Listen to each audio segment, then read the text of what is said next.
హామీని 420 హామీలు మన బీసీలకి ముఖ్యంగా 21 హామీలు ఏవైతే ఇచ్చినాయో అన్ని తుంగలో తొక్కి మన బీసీలని అబద్ధపు హామీలతో మోసం చేసి ఈరోజు గద్దెనెక్కి మనందరినీ మోసం చేసి చిన్న చూపు చూస్తున్నాయి.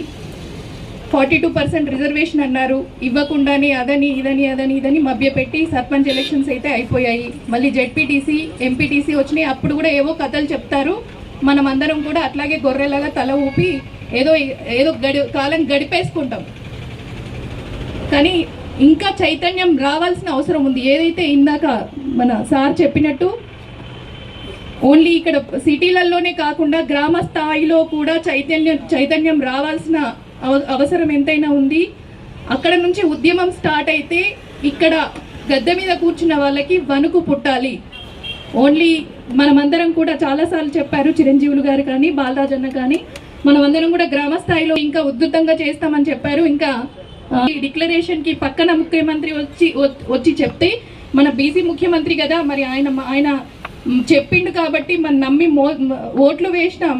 మనం అందరం కూడా ఓట్లు వేసి మోసపోయాం. మరి ఆయనను కూడా వెళ్ళి నిజంగానే ఒక వినతి పత్రం వేసి మరి మీరు ఇచ్చిన హామీకే మేమందరం కూడా కట్టుబడి ఉన్నాము, గెలిపించాము, మరి ఏ హామీలు అవ్వట్లేదు కాబట్టి మనం అందరం కలిసి వెళ్ళి ఖచ్చితంగా ఒక వినతి పత్రం ఇవ్వాల్సిందిగా నేను మనవి చేస్తున్నాను. ఇంకొక విషయం ఏంటంటే మహిళలకి మన 33% రిజర్వేషన్ అయితే వచ్చింది. నెక్స్ట్ ఎలక్షన్స్ నుంచి అమలు చేస్తామనే ఒక సంతోషంలో అందరము కూడా ఉన్నాము. కానీ మరి ఆ 33% ఏదైతే రిజర్వేషన్లో ఉందో మరి మా బీసీ మహిళల వాటా ఎంత?